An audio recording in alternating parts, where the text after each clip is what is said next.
Hoy tenemos el capítulo 82, se llama Cielo Oscurecido. Recordamos, para aquellos que están en un frasco de mayonesa, que estamos en la Maratón GAPS, estamos haciendo la lectura del libro La Cruz Ardiente. Bien, capítulo 82, Cielo Oscurecido. Roger, sudoroso, se abrió paso por un denso bosquecillo de eucaliptos y robles.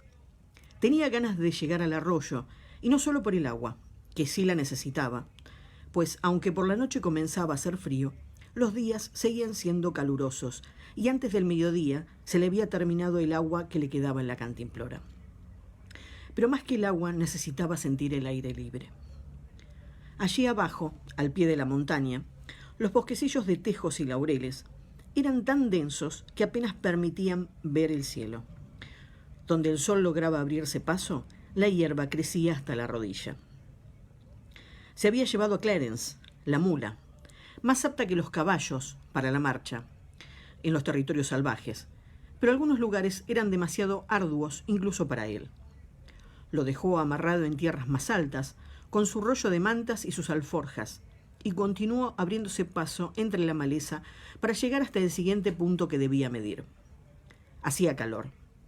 Se quitó la chaqueta y se la ató a la cintura. Luego se enjugó la cara con la manga de la camisa y continuó la marcha. El astrolabio se bamboleaba colgado de su cuello por una correa. Desde lo alto de una montaña podía ver las ollas brumosas y los barrancos boscosos, con cierto placer sobrecogido al pensar que todo eso era suyo. Quería terminar de una vez con esa selva y volver a tierras más altas. Aunque uno se sintiera enano entre los árboles gigantescos de la selva virgen, se podía respirar bajo ellos. Era incomprensible que un lugar así pudiera alterarse, pero así sería. Él lo sabía bien, pero si ya lo había visto. Había conducido su coche por una carretera asfaltada, construida en medio de un lugar que alguna vez había sido como ese. Sabía que podía cambiar. Y mientras luchaba por atravesar los matorrales de sumaque y zarzamora, era consciente de que aquel lugar podía tragárselo sin vacilar un segundo. Aún así, había algo sedante en la tremenda escala de la espesura. Entre los árboles gigantescos y la vida salvaje que pululaba allí, encontraba algo de paz. En paz lo dejaban las palabras que se le amontonaban en la cabeza. La preocupación en los ojos de Brianna. La crítica en los de Jamie. Una crítica suspendida, que pendía allí como la espada de Damocles.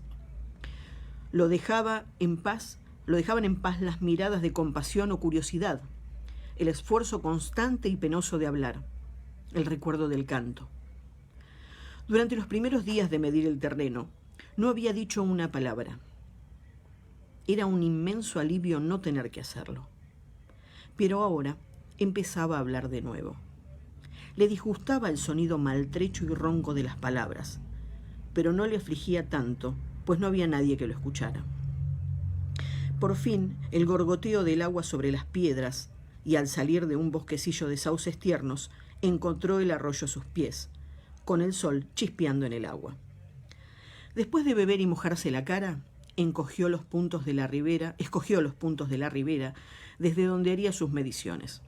Extrajo el libro de registro, tinta y la pluma del zurrón que llevaba al hombro y sacó el astrolabio de la camisa. Mientras realizaba sus mediciones y tomaba nota en el libro, cantó por lo bajo, sin reparar en la quebrada distorsión de los sonidos. Muy pronto descubrí por qué mi nombre parecía importante para Sazawi. La aldea se llamaba Kalanunshi, Ciudad del Cuervo. Cuando llegamos no vi ninguno, pero oí el graznido ronco de uno entre los árboles. Los habitantes de la aldea nos saludaron con entusiasmo. Nos sirvieron una abundante comida y nos atendieron durante un día y una noche. La tarde del segundo día nos invitaron a participar en una invocación a la deidad cherokee de la casa, para pedirle que favoreciera la expedición contra el oso fantasma. Hasta que conocí a Jackson Jolly, yo ignoraba que entre los chamanes indios había tanta diferencia de talento como entre la eclesía cristiana. Por aquel entonces, yo ya había conocido a varios de las dos clases, pero los misterios del lenguaje me habían impedido descubrir que la vocación de chamán no implicaba necesariamente magnetismo personal, poder espiritual ni don de persuasión. Para ver las facciones endurecidas de quienes se apiñaban en la casa del suegro de Peter Bully, comprendí que Jackson Jolly, pese al encanto personal o los vínculos con el mundo espiritual que pudiera tener, carecía lamentablemente del don de la palabra. El chamán ocupó su puesto ante el hogar, vestido con una manta de franela roja, similar a un chal, y con una máscara que representaba la cara de un pájaro. Ya entonces noté cierta expresión resignada en alguno de los presentes. Cuando comenzó a hablar, en voz baja y monótona, la mujer que estaba a mi lado cambió pesadamente de posición y suspiró. Jolly no era un chamán sincero, indudablemente, pero también muy aburrido. El cántico para la cacería del oso era bastante monótono. Incluía interminables repeticiones de «Hey, ayuya, ayuya, anigua, ayuya, anigua». Luego, ligeras variaciones sobre el mismo tema. Cada verso terminaba con un estimulante «Yoho», que me cogía por sorpresa. Sin embargo, la congregación exhibió más entusiasmo durante esa canción. Por fin, comprendí que el problema no estaba en el chamán, probablemente. El oso fantasma asolaba la aldea desde hacía varios meses. Ya debían de haber pasado por esa ceremonia en concreto varias veces, sin éxito alguno. No se trataba de Jackson Jolly, que fuera un mal predicador, sino que sus fieles sufrían cierta pérdida de fe. Al terminar el cántico, Jolly plantó ferozmente el pie en el hogar como para acentuar algo que decía. Luego extrajo de su talega una varilla de salvia y después de prender fuego comenzó a caminar por la habitación ahumando a los presentes. La muchedumbre le abrió paso cortésmente, permitiéndole dar varias vueltas en torno de Jamie y los gemelos Beasley, mientras cantaba y los perfumaba con volutas de humo fragante. Terminada esa base de la ceremonia, el chamán regresó a su puesto junto al fuego y empezó a cantar otra vez. Comenzaba a dolerme la espalda. Al fin, Jolly puso fin a su procedimiento con un grito. Luego se retiró un trecho para quitarse la máscara y secarse el sudor de la frente. Muy complacido consigo mismo. Entonces el jefe de la aldea se adelantó para parlamentar. La gente comenzó a moverse inquieta. Me desperecé tan discretamente como pude, mientras me preguntaba qué habría para cenar. Distraída con estas cavilaciones, al principio no me percaté de que los movimientos se habían hecho más pronunciados. Luego, la mujer que estaba a mi lado se irguió bruscamente diciendo algo en voz alta y autoritaria, e inclinó la cabeza a un lado como para escuchar. El jefe cayó de inmediato. A mi alrededor, la gente miraba hacia arriba con el cuerpo rígido y los ojos dilatados. Yo también lo oí. El aire se había llenado de un susurro de alas. «¿Qué diantres es eso?», me susurró Brianna. Yo no tenía ni idea, pero el ruido se hacía cada vez más fuerte. El aire comenzaba a vibrar en una especie de trueno constante, largo. «¡Sidqua!», gritó un hombre de la muchedumbre. Y de súbito se produjo una estampida hacia la puerta. Al salir, pensé primero que se trataba de una repentina tormenta. El cielo estaba oscuro, tronaba y una luz extraña, opaca, parpadeaba sobre todas las cosas, pero no se percibía humedad alguna en el aire. «¡Pájaros! ¡Dios mío, son pájaros!». Apenas oí la voz de Brianna detrás de mí, entre el coro de asombro que me rodeaba. Todos estaban de pie en la calle mirando hacia arriba. Era terrorífico, sí. Yo nunca había visto nada parecido. A juzgar por su reacción, tampoco la mayoría de los cherokees. Era como si la tierra se estremeciera. El aire temblaba, vibrando ante el batir de alas como un tambor castigado por manos frenéticas. La parálisis de la muchedumbre no duró mucho. Aquí y allá se oían gritos. De súbito, la gente echó a correr. Todos entraban deprisa en sus casas y volvían a salir armados de arcos. En pocos segundos, una perfecta descarga de flechas se elevó por entre las nubes de pájaros. Los cuerpos emplumados llovían del cielo, laxos y ensangrentados, atravesados por los dardos. Pero no eran cuerpos lo único que caía del cielo. Una jugosa deposición me golpeó el hombro. Era toda una lluvia de partículas, nociva precipitación lanzada por la atronadora bandada, que llevaba pequeñas bocanadas de polvo en la calle. Retrocedí para refugiarme bajo los aleros de una casa, con Brianna y Jamie. Desde ese refugio, sobrecogidos, vimos que los aldeanos pujaban entre sí, disparando a toda prisa. Una flecha seguía a otra. Jamie, Peter Bully y Josiah habían corrido a por sus rifles y disparaban entre la muchedumbre, sin molestarse siquiera en apuntar. No era necesario, pues nadie podía fallar. Los niños, manchados por los excrementos, se escurrían por entre las piernas para recoger las aves caídas y las amontonaban en los umbrales de las casas. Aquello debió durar una media hora. La pasamos acurrucados bajo los aleros, medio ensordecidos por el ruido e hipnotizados por el incesante raudal que pasaba por lo alto. Por fin pasó la gran bandada. Los rezagados, separados de los bordes, también desaparecieron por sobre la montaña. La aldea suspiró al unísono. Vi que la gente se frotaba las orejas, tratando de quitarse el batir de las alas. En medio de la muchedumbre, Jackson Jolly sonreía de oreja a oreja, generosamente cubierto de excrementos y plumas, fulgurantes los ojos. Dijo algo con los brazos extendidos y los que estaban cerca murmuraron una respuesta. «Estamos benditos», me tradujo la hermana de Zazawi. Parecía profundamente impresionada. Señaló con un gesto a Jamie y a los gemelos Beasley. «El antiguo blanco nos ha enviado una gran señal. Hallarán al oso, sin duda». Los cazadores partieron al día siguiente, antes del amanecer. Brianna, pese a su renuencia a separarse de Jamie, trepó a la montura con ligereza. En cuanto al niño, estaba muy entretenido en revolver el contenido de los cestos como para prestar atención a la partida de su madre. Las mujeres dedicaron el día a desplumar, asar, ahumar y preservar las palomas con ceniza de leña. Por mi parte, ayudé a cocinarlas, matizando la faena con entretenidos diálogos y trueques provechosos. Había llevado conmigo 100 litros de miel y algunas hierbas y semillas importadas de Europa. Las negociaciones fueron rápidas. Al caer la noche, había cambiado mi mercancía por cantidades de ginseng, calambuco y algo muy poco frecuente, una chaga. Según me habían dicho, este enorme hongo verrugoso que crece en abedules vetustos tenía fama de curar el cáncer, la tuberculosis y las úlceras. Me parecía un elemento útil para cualquier médico.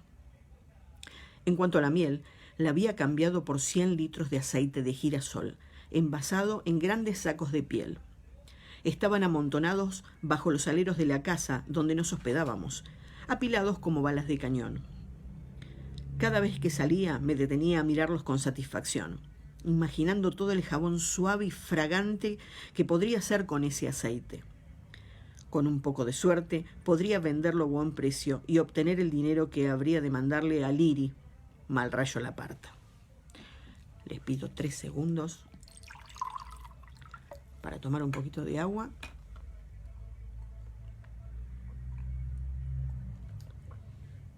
Y seguimos. El siguiente día lo pasamos en los huertos con mi anfitriona, otra de las hermanas de Zazawi, llamada Sungi, mujer alta y de rostro dulce, que aparentaba unos 30 años. Sabía unas cuantas palabras de inglés, pero por suerte algunas de sus amigas lo hablaban mejor, pues mi vocabulario cherokee se limitaba a hola, bueno y más. Sungi puso a Jamie a cargo de sus 2 niñas. Obviamente les advirtió que tuvieran mucho cuidado, pues señaló varias veces el bosque. Buen matador de osos venir. Este oso, no hablar nosotros. Dije asintiendo con aire inteligente. Otra de las mujeres colaboró ampliando la idea.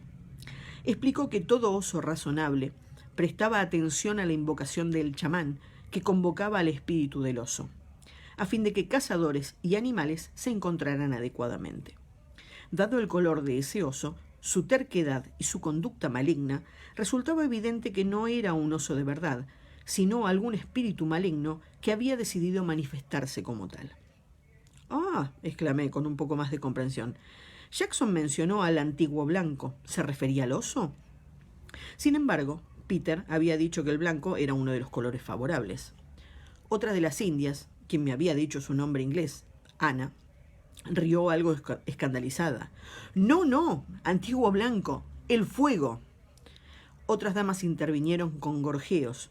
Finalmente comprendí que el fuego, aunque obviamente poderoso y merecedor de un trato intensamente respetuoso, era una entidad benéfica. De allí que la conducta del oso pareciera tan atroz. A los animales blancos normalmente se los trataba con respeto y se los consideraba portadores de mensajes del otro mundo. En ese punto, uno o dos de ellas me miraron de reojo. Pero ese oso no se comportaba de manera comprensible. Dado lo que yo sabía sobre la ayuda que el animal había recibido de Josiah Beardsley y el pequeño diablo negro, yo lo comprendía muy bien. Por no implicar a Josiah, mencioné que había escuchado ciertos relatos, sin especificar dónde, según los cuales existía un hombre negro que vivía en el bosque y hacía cosas malas. ¿Sabían ellas algo de eso? «Oh, sí», me aseguraron. Pero yo no tenía por qué preocuparme. Existía un pequeño grupo de hombres negros que vivían por allí, señalaron el otro lado de la aldea, y los cañaverales invisibles al otro lado del río. Era posible que esas personas fueran demonios, sobre todo considerando que venían del oeste. Y era posible que no lo fueran. Algunos cazadores de la aldea los habían seguido cautelosamente durante varios días para ver qué hacían. Los cazadores informaban que esos hombres negros vivían en la miseria, vestidos con harapos y sin casas decentes. Un demonio que se respetara no podía vivir así. No obstante, eran tan pocos y tan pobres que no valía la pena atacarlos. Además, los cazadores dijeron que solo había 3 mujeres, las 3 muy feas. De modo que decidieron dejarlos momentáneamente en paz. Los hombres negros nunca se acercaban a la aldea, añadió una de las indias, arrugando la nariz. Los perros los olfatearían. Al promediar la tarde, los cazadores regresaron. 4 zarigüeyas, 18 conejos y 9 ardillas, informó Jamie, mientras se limpiaba la cara y las manos con un paño mojado. También encontramos muchas aves, pero con tanta paloma no nos molestamos en cazarlas. Salvo un bonito halcón que George Gist quería por sus plumas. Venía castigado por el viento y con la nariz enrojecida por el sol, pero muy animado. Y Brianna, bendita sea, mató un buen alce al otro lado del río, un tiro en el pecho, pero lo derribó. Y ella misma le cortó el cuello, aunque no es nada fácil hacerlo, cuando la bestia aún patalea. «¡Oh, qué bien!», le dije, algo desfallecida al imaginar un pataleo de pezuñas afiladas y cuernos letales muy cerca de mi hija. «No te preocupes, Asenaj», me dijo. «Le enseñé a hacerlo como se debe». Se acercó desde atrás. «¿Habéis visto algún oso por casualidad o estáis demasiado ocupados?» Estabais demasiado ocupados. Él me miró con un ojo entornado por encima de la toalla con que se estaba secando la cara, pero respondió con afabilidad. Descubrimos muchas señales de su presencia. Josiah tiene buena vista para eso. No solo el estiércol, sino también un árbol con pelo enganchado en la corteza. Él dice que cada oso tiene un par de árboles preferidos y va a rascarse allí una y otra vez, de modo que si queríamos matar a uno en especial, podíamos acampar cerca y esperar. ¿Y en este caso esa estrategia no servía? Creo que habría servido, respondió él muy sonriente, pero no era el oso que buscábamos. Los pelos adheridos al árbol no eran blancos, sino pardos. Aún así, la expedición no había sido un fracaso. Los cazadores completaron un gran semicírculo en torno a la aldea y se adentraron en el bosque, donde exploraron hasta llegar al río. Y en la tierra blanda de la zona baja, cerca del cañaveral, encontraron huellas de pisadas. Josiah dijo que eran diferentes de las que había dejado el oso cuyo pelo vimos, y Sasawi cree que eran como las del oso blanco, que mató a su amigo. La conclusión lógica en la que coincidían todos los expertos presentes era que el oso fantasma tenía su madriguera en el cañaveral. Esos cañares eran lugares densos, sombreados y frescos en el calor del verano, poblados de aves y pequeñas presas. En esos lugares no puede adentrarse un caballo, ¿no? Pregunté. No. Y tampoco se puede avanzar mucho a pie, porque son muy densos. Pero no tenemos intención de entrar en búsqueda del oso. El plan consistía en prender fuego el cañaveral para que el oso saliera por el lado opuesto al llano, donde se lo podría matar con facilidad. Pero el fuego haría salir también a muchos otros animales, por lo que se había avisado a los habitantes de otra aldea, distante unos 30 kilómetros, para que sus cazadores participaran. Con un poco de suerte podrían reunir provisiones para todo el invierno, y el mayor número de cazadores impediría que el maligno oso fantasma pudiera escapar. Muy eficiente, comenté divertida. Espero que no haga salir también a los esclavos. ¿Qué? Diablos negros, o algo así.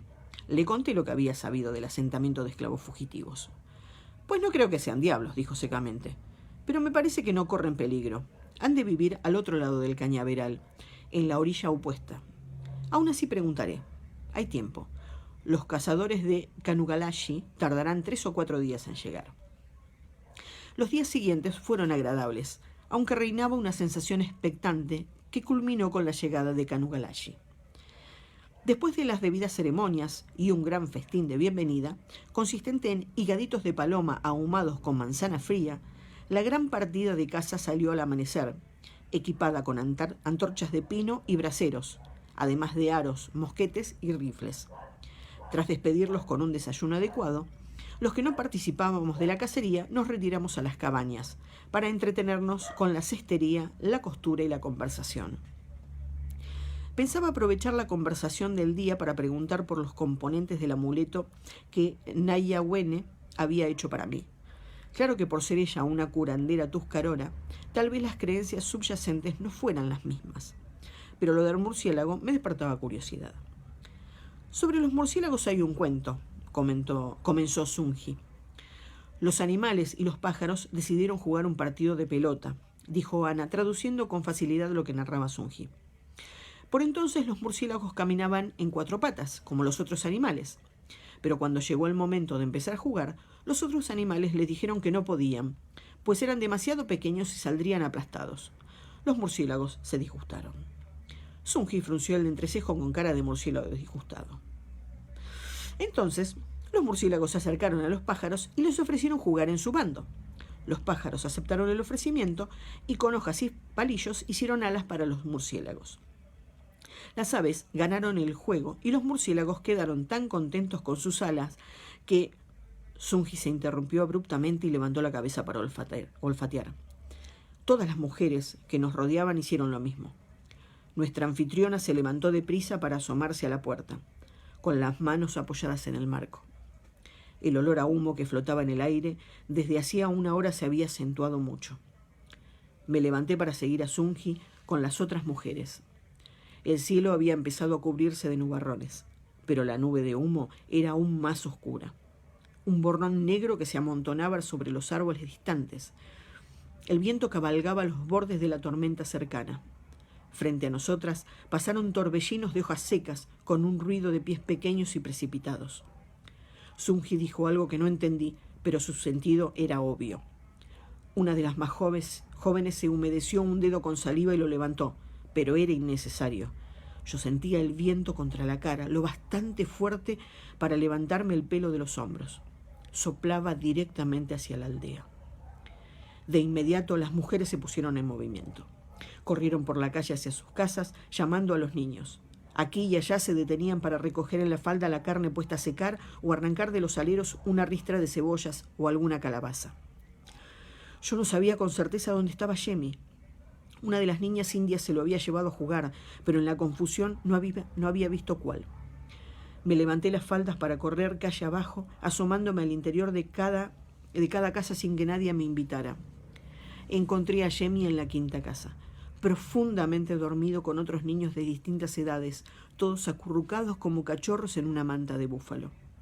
Los desperté con toda la suavidad posible mientras desenredaba a Yemi. Cuando salimos a la calle, el olor a humo se había acentuado mucho. La evacuación estaba en plena marcha.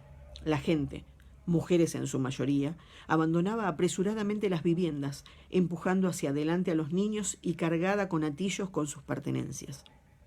Los cazadores se habían llevado la mayoría de los caballos. Cuando llegué al corral de zarzas, solo quedaban 3.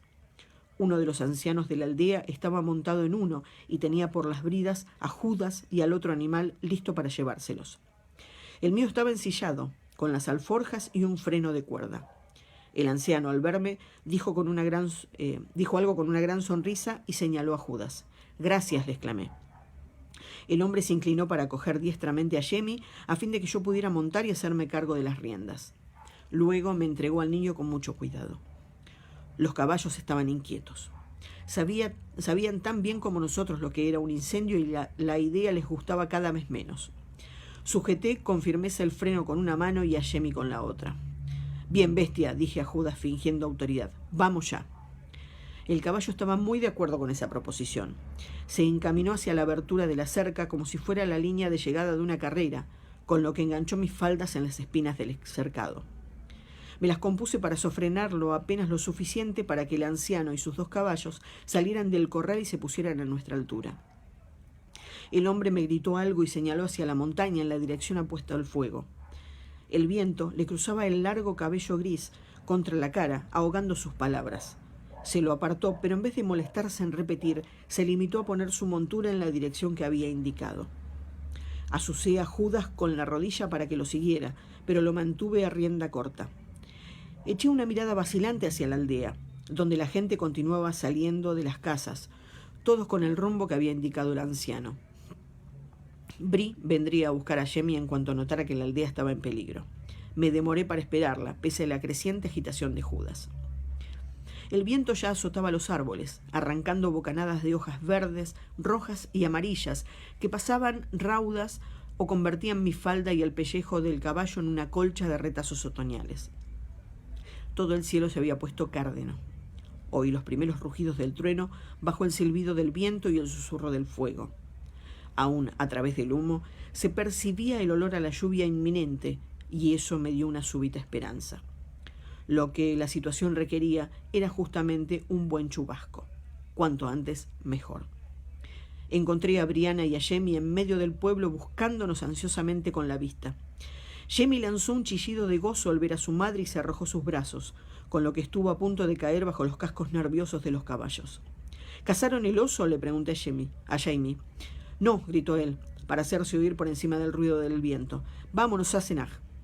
Bri ya iba hacia el bosque, donde el último de los indios ya desaparecía entre los árboles. Pero al quedar libre de Yemi, yo había pensado en otra cosa. «¡Un minuto!», grité mientras desmontaba. Arrojé las riendas a Jamie, que se inclinó para atraparlas. Me gritó algo que no llegué a entender. Estábamos ante la casa de Sunji y yo había visto los odres de aceite de girasol apilados bajo los aleros.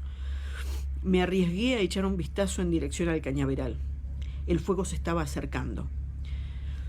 Aún así, estaba casi segura de que los caballos nos permitirían distanciarnos del incendio, y no pensaba dejar a merced del fuego las ganancias de todo un año de miel. Sin prestar atención a los bramidos furiosos de Jamie, corrí al interior de la casa para escarbar como una oca entre las cestas diseminadas, esperando contra toda esperanza que Sunji no hubiera... Por suerte no. Con un puñado de tiras de cuero en la mano salí corriendo.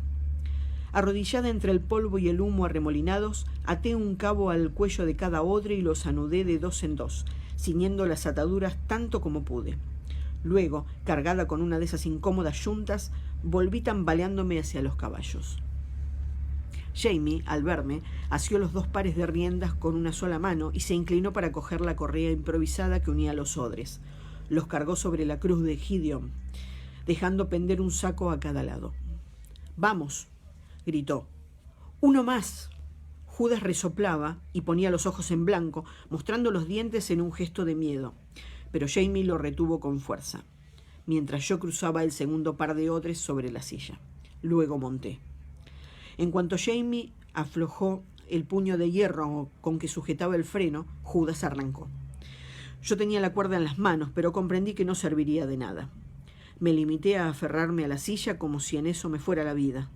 Con los odres de aceite rebotando contra mis piernas, volamos hacia la seguridad de las tierras elevadas. La tormenta estaba mucho más cerca. El viento había cesado, pero el trueno resonaba con fuerte estruendo, haciendo que Judas clavara los cascos y brincara como una liebre a campo abierto. Detestaba los truenos. Al recordar lo que había sucedido la última vez que lo monté durante una tormenta de lluvia, me incliné contra su lomo, aferrada como un abrojo y muy decidida a no dejarme caer en una carrera loca. De pronto nos encontramos en el bosque. Las ramas deshojadas se lanzaban como látigos contra mí. Me apreté más al cuello del animal, con los ojos cerrados para evitar que me fueran arrancados. Judas había aminorado la marcha, por necesidad, pero aún estaba despavorido. Cuando volvió a tronar, él perdió pie en las hojas resbaladizas y resbaló de costado, estrellándose contra un grupo de arbolillos. La elástica madera nos salvó de daños mayores. Se levantó a duras penas y continuamos avanzando. Abrí un ojo con cautela. Judas parecía haber encontrado un sendero. Era una línea difusa que serpenteaba entre el denso matorral hacia adelante. Más allá, los árboles volvieron a cerrarse. Ya no vi nada más que una claustrofóbica serie de troncos y ramas entrelazados, a los que entretejían restos amarillentos de madreselva silvestre y destellos de enredaderas escarlata. Lo denso de la maleza hizo que el caballo aminorara la marcha aún más. Por fin pude tomar aliento y preguntarme dónde estaría Jamie. Restalló nuevamente el trueno.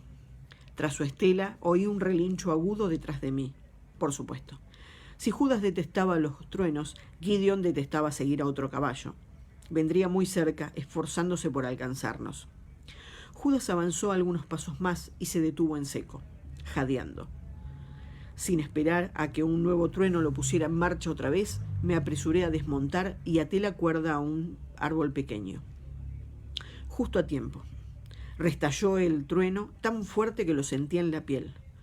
Judas se alzó de manos con un alarido, tirando de la cuerda, pero yo lo había enrollado al tronco.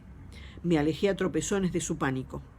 Jamie me cogió de atrás y dijo algo, pero los truenos ahogaron su voz. Me aferré a él, temblando por la adrenalina de la reacción tardía. La lluvia ya era intensa, frescas las gotas contra mi cara.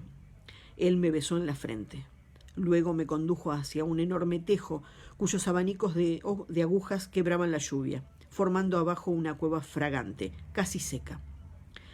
Cuando la adrenalina que me circulaba por el cuerpo empezó a agotarse, dispuse de un momento para mirar en derredor. Entonces caí en la cuenta de que no éramos los únicos habitantes de ese refugio. «Mira», dije señalando hacia las sombras.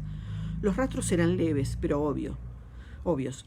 Alguien había dejado allí, después de comer, un pulcro puñado de huesos pequeños. Los animales no eran tan ordenados. Tampoco amontonaban la pinaza para formar una cómoda almohada. Jamie hizo una mueca al oír los truenos, pero asintió. «Sí, es un puesto de asesino, pero no creo que lo hayan usado últimamente». «¿Un puesto de qué?» «De asesino», repitió él. Un relámpago a su espalda encendió una lámina vívida que dejó su silueta impresa en mi retina. Así llaman a los centinelas. Son los guerreros que montan guardia fuera de la aldea para detener a quien quiera que llegue sin avisar. ¿Ves? Por el momento no veo nada. Alargué una mano a tientas y al tocar la manga de su chaqueta busqué el refugio de su brazo. Cerré los ojos con la esperanza de recuperar la visión, pero seguía viendo el fulgor contra los párpados apretados.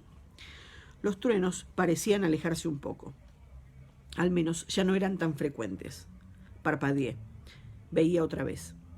Cuando Jamie se apartó, haciendo gestos, descubrí que estábamos de pie en una especie de cornisa, con la faz de la montaña en empinada pendiente a nuestra espalda. Más arriba, oculto a la vista de una hilera de coníferas, se abría un estrecho claro. Obviamente había sido hecho por el hombre, pues esa era la única clase de claro que había en esa montaña. Pero entre las ramas se apreciaba una vista deslumbrante del pequeño valle en que se alzaba la ciudad del Cuervo. La lluvia había amainado, pero desde ese punto se podía ver que las nubes no formaban una sola tormenta, sino varias. El cañaveral aún humeaba. Era una corona baja y plana, de color gris muy claro contra el cielo entenebrecido. Aún a la altura en que estábamos, el olor a quemado irritaba la nariz, extrañamente mezclado al de la lluvia.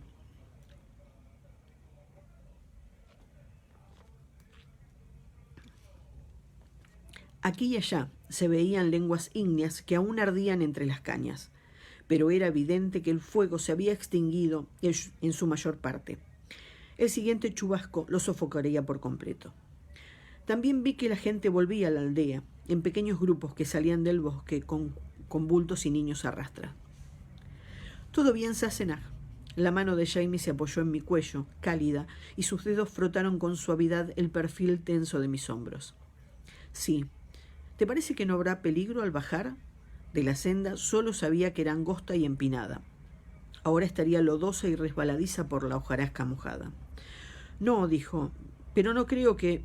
Se interrumpió abruptamente para observar el cielo, con el entrecejo arrugado. Luego miró hacia atrás. Yo apenas podía ver el contorno de los caballos, que estaban muy juntos al abrigo del árbol donde yo había atado a Judas. «Iba a decir que no me parecía muy seguro quedarnos aquí», dijo al fin, «pero esa tormenta avanza deprisa. Ya ves los relámpagos que cruzan la montaña y los truenos». Con melodramática oportunidad, un marcado retumbar de truenos rodó por el valle. Uno de los caballos lanzó un agudo relincho de protesta y tiró del freno, haciendo repiquetear el follaje. Jamie miró hacia atrás con expresión sombría. «Tu montura odia los truenos, Sassenach». «Ya lo había notado», dije, acurrucándome contra su calor. «Sí. Lo más probable es que se parta el cuello y te lo parta a ti», si cuando estabais abajo un nuevo trueno ahogó sus palabras, pero comprendí lo que intentaba decir. «Esperaremos», dijo firme. Y me abrazó desde atrás, apoyando el mentón en mi coronilla con un suspiro. Así esperamos juntos, al abrigo del tejo, a que llegara la tormenta. Bueno, hasta aquí ha llegado el capítulo 82. Espero que hayan disfrutado de la lectura. Yo, como siempre, agradecida porque me encanta compartir esto con ustedes. Y bueno, obviamente nos encontraremos mañana con una nueva Sassenach que estará leyendo el capítulo siguiente. Les mando un beso grande, que tengan un hermoso fin de semana y bueno, hasta prontito.